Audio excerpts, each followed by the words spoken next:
사랑하는 성도 여러분 안녕하십니까? 오늘은 신명기 7장 말씀으로 함께 은혜를 나누기를 원합니다. 신명기 7장 오늘 요절은 6절, 7절, 8절 말씀입니다. 6절 너는 여호와 내 하나님의 성민이라. 내 하나님 여호와께서 지상 만민 중에서 너를 자기 기업의 백성으로 택하셨나니 여호와께서 너희를 기뻐하시고 너희를 택하심은 너희가 다른 민족보다 수요가 많기 때문이 아니니라. 너희는 오히려 모든 민족 중에 가장 적으니라.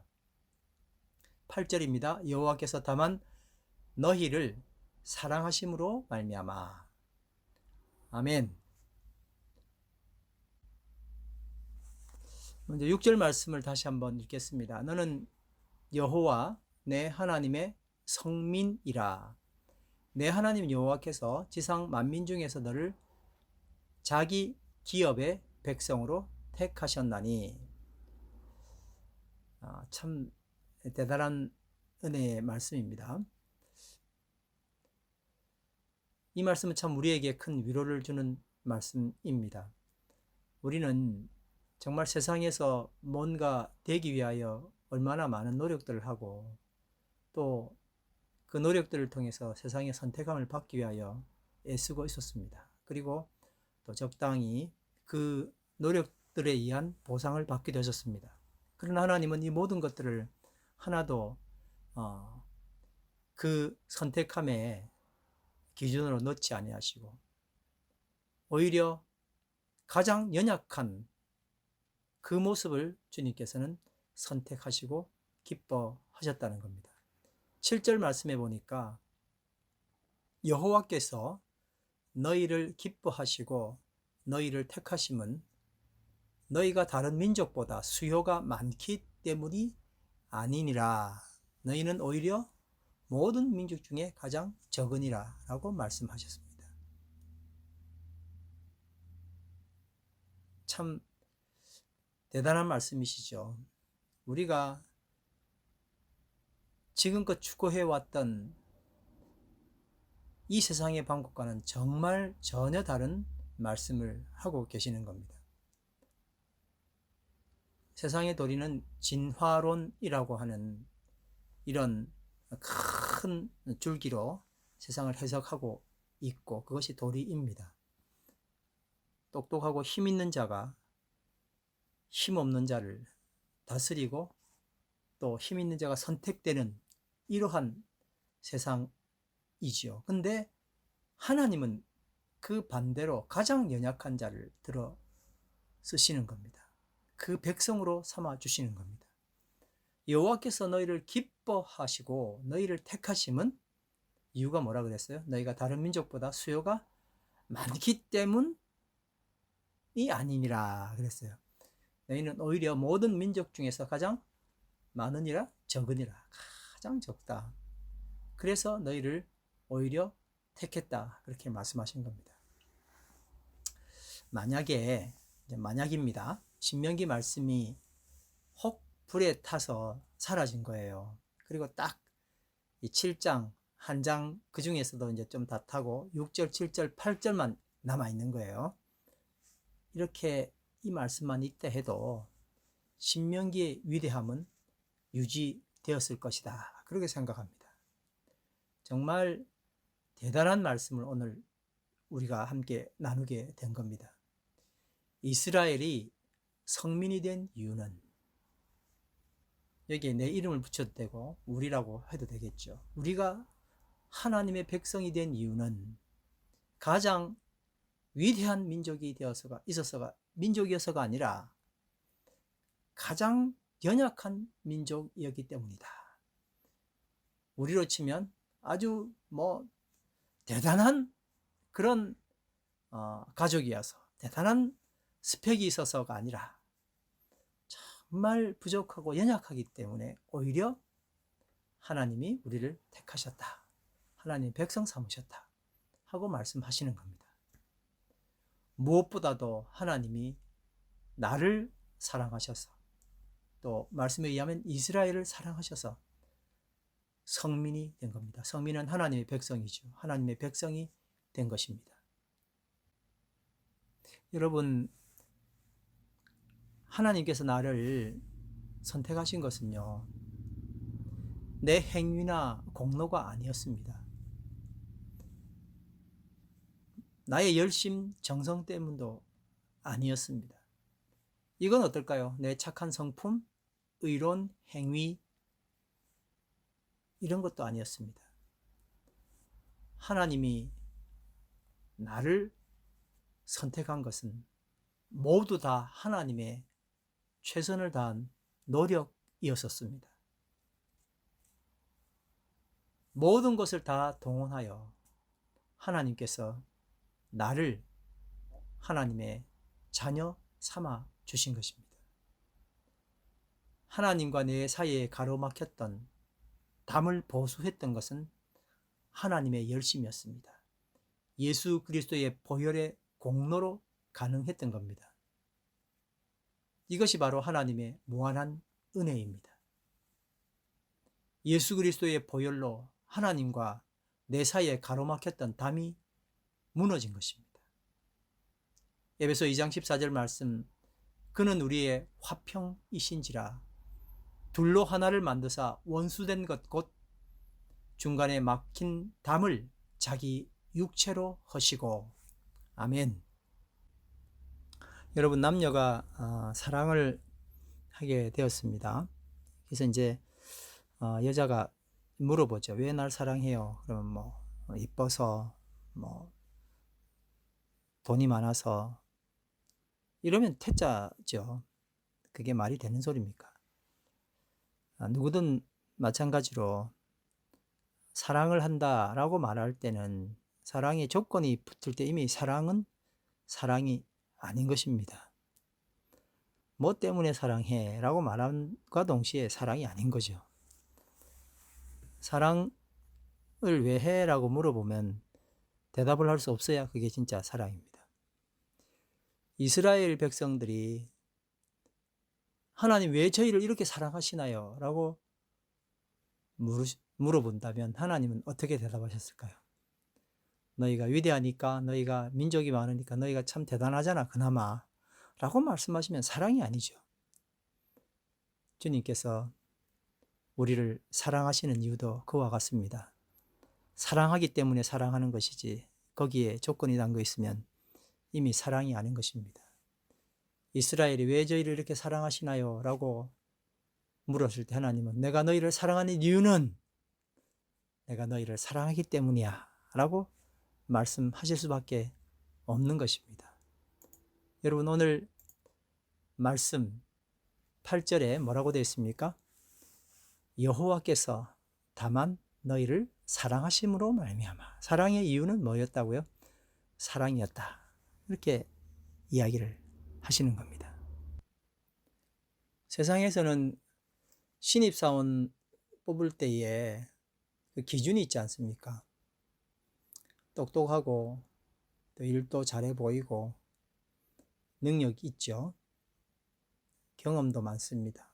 더구나 거기에 사교성도 있고 인상이 좋고 요즘에는 이제 그 사람에게 있어서 열정과 집요하게 일하는 모습, 이런 거가 이제 또 드러나면은 잘 뽑힌다고 또 합니다. 이게 세상이 사람을 뽑을 때의 기준이거든요. 이런 사람을 뽑아야만이 회사는 또 돌아가는 거죠. 그런데 하나님은 이와 정반대의 상황으로 우리를 뽑으셨어요. 참 너무 감사한 일이죠. 너는 여호와 너희 하나님의 성민이라, 거룩한 백성이라. 내 하나님 여호와께서 지상 만민 중에서 너를 자기 기업의 백성으로 택하셨나니. 근데 그 택하신 방법이 세상과 전혀 다른 방법이라는 거예요. 아예 다른 방법이라는 겁니다. 가장 연약한, 가장 부족한 민족을 들어서, 부족한 사람을 뽑으셔서 하나님의 백성으로 삼아 주셨다는 겁니다. 그리고 그 이유는 다른 것 없고 그냥 너희를 사랑하기 때문에. 얼마나 놀랍고 감사한 이야기입니까? 여러분, 언약과 계약, 언약, 성경이 말하는 언약과 계약의 차이점이 뭘 것 같습니까? 계약은 쌍방간의 조건이 따르는 겁니다. 언약은 조건이 없어요. 무조건이 조건입니다. 자, 무슨 말씀이냐 하면, 우리 성경은 전부 다 구약, 신약이 전부 다 언약이거든요. 그러니까 하나님이 약속하셨대 정도로만 알고 있지만, 이제 언약과 계약의 차이점을 알면 이게 바로 구약, 신약이 의미하는 거였구나 라고 알 수 있을 것 같습니다. 하나님께서 아브라함을 잠을 재우시고 일방적으로 약속하셨어요. 신실하신 하나님께서 우리에게도 하나님 일방적으로 약속을 하시는 겁니다. 이미 우리는요, 하나님과 동등하게 계약할 수 있는 존재가 아니지 않습니까? 그러니 그냥 하나님께서 자기가 사람을 두시고 나를 두시고 계약을 하시는 거예요. 하나님 일방적인 거예요. 그리고 하나님은 그 언약을 지켜오고 계셨습니다. 그래서 언약은 은혜입니다. 사람들이 하나님께 제발 좀 날 좀 도와주세요. 이런 거 제가 하면 하나님 이렇게 해주세요. 라고 요청한 것이 아니에요. 할 수도 없고. 그냥 하나님이 거꾸로 내가 이렇게 해줄 거야. 내가 이렇게 해줄 거야. 라고 하나님의 열심으로 맺어진 것. 이걸 뭐라 그런다고요? 언약이라 그런다고요.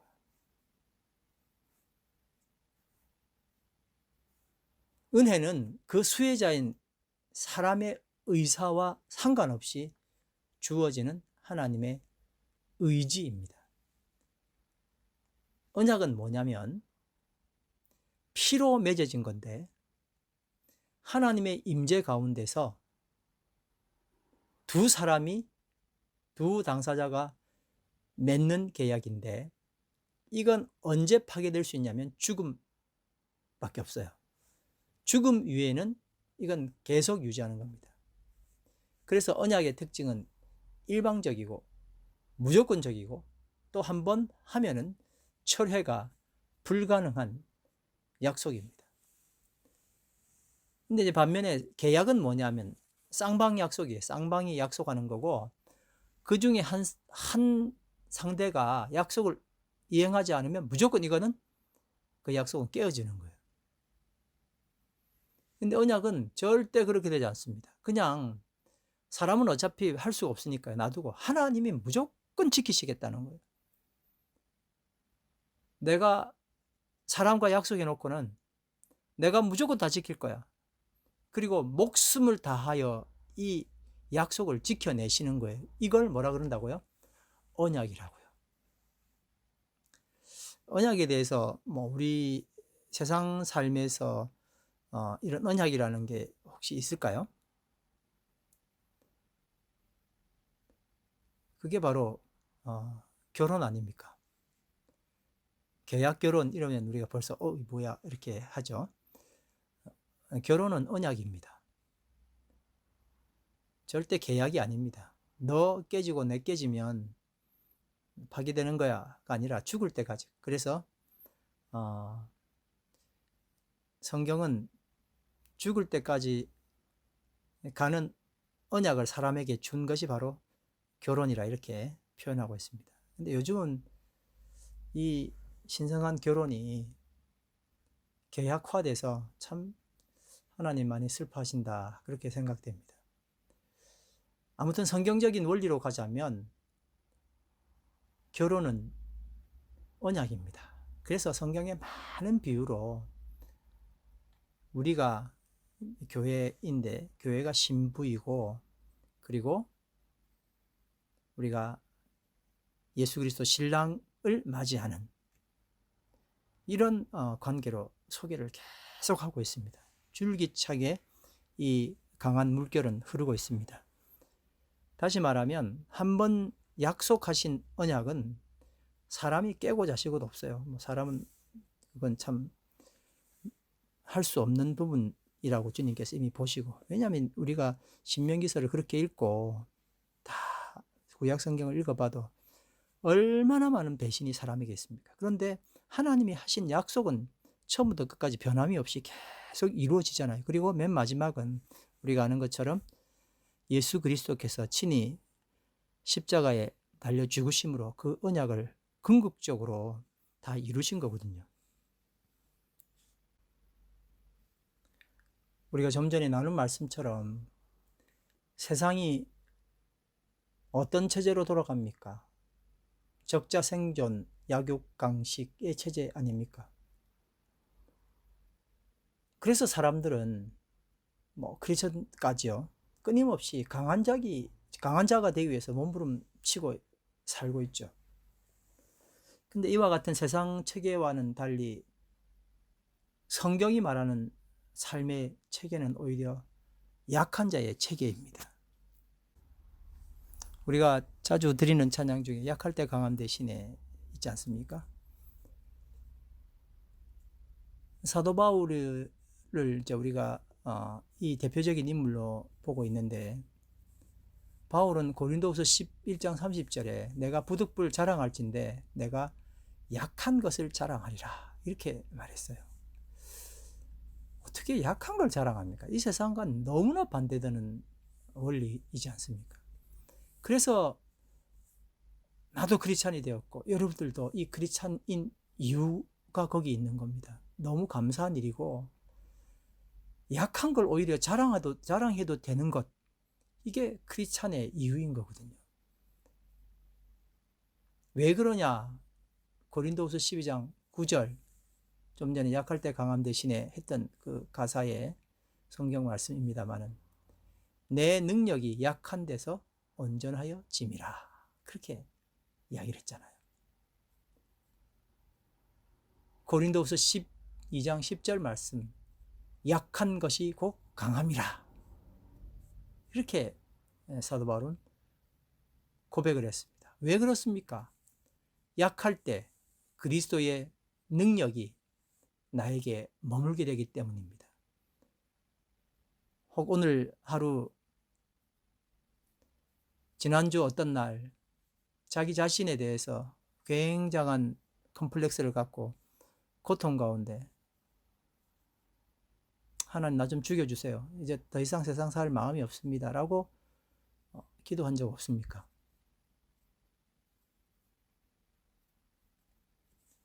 그 연약함이 이 세상은 죽음의 충동으로 몰고 가는데,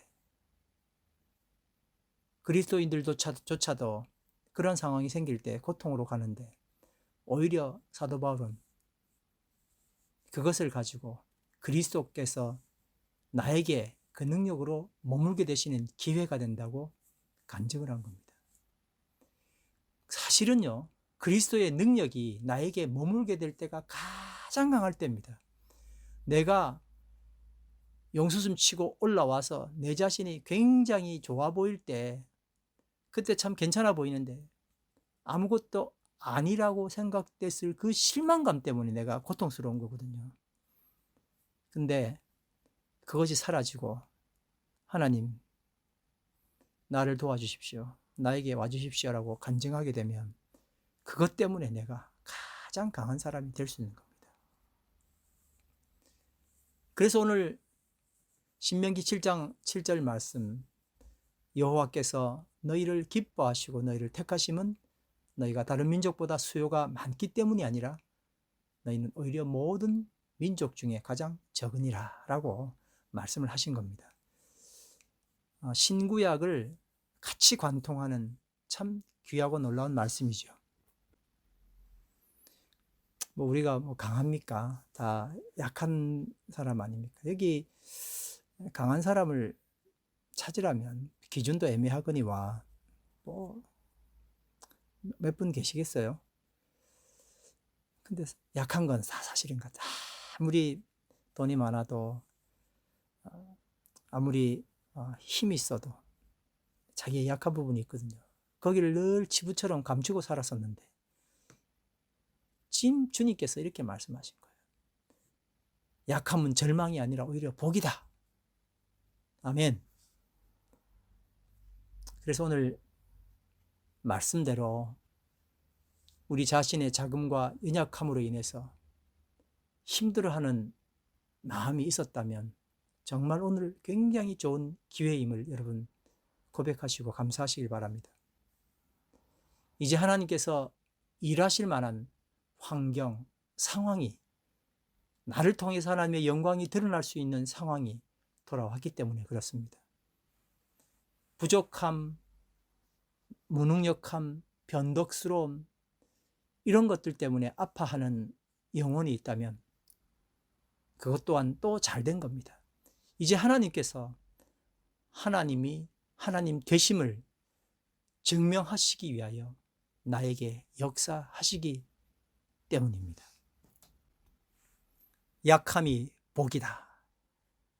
이 사실과 그 약함이 그리스도의 능력이 되어서 나에게 머물게 되는 과정을 놓치지 않는 오늘 하루가 되기를 간절히 바랍니다. 우리 함께 기도드리겠습니다. 여호와 하나님 감사합니다. 그저 대단해 보이려고 세상을 살아왔고 또 그게 안 될 때 고통스러웠고 남들이 그렇지 않다고 내가 너무 바보스럽게 보이는 것이 들켰을 때 고통스럽고 정말 크리스찬으로 살면서도 지속적으로 우리는 세상의 원리대로 살아왔었습니다. 오늘 하나님께서 주신 귀한 말씀을 통하여 하나님 앞에서 가장 위대한 자는 세상에서 위대한 자가 아니라 하나님의 사랑받는 자, 가장 연약한 자임을 알게 해주셔서 감사합니다. 우리의 연약함이 하나님께서 가장 많이 내 삶에서 역사하시는 그런 은혜가 있는 삶이었다는 것을 말씀해 주신 것을 감사드립니다. 하나님, 우리의 연약함이 하나님의 기쁘심이 되기를 원하고 하나님 오늘 우리 가운데 오셔서 우리의 연약함 때문에 하나님께서 하나님 되심을 여실히 보여주시기를 간절히 바랍니다. 하나님이 하나님 되시는데 내가 실망하지 아니하고 감사하게 하시고 그러한 삶을 살 수 있도록 하나님 우리를 지켜주시옵소서. 세상에서 가장 연약한 공동체입니다. 하나님 그런 한 사람 한 사람입니다. 하나님 역사해 주셔서 이 공동체가 연약함으로 흔들리지 아니하고 연약함이 강함이 될 수 있도록 인도하여 주시옵소서. 은혜와 사랑을 인하여 감사합니다. 예수님 이름으로 기도드립니다. 아멘.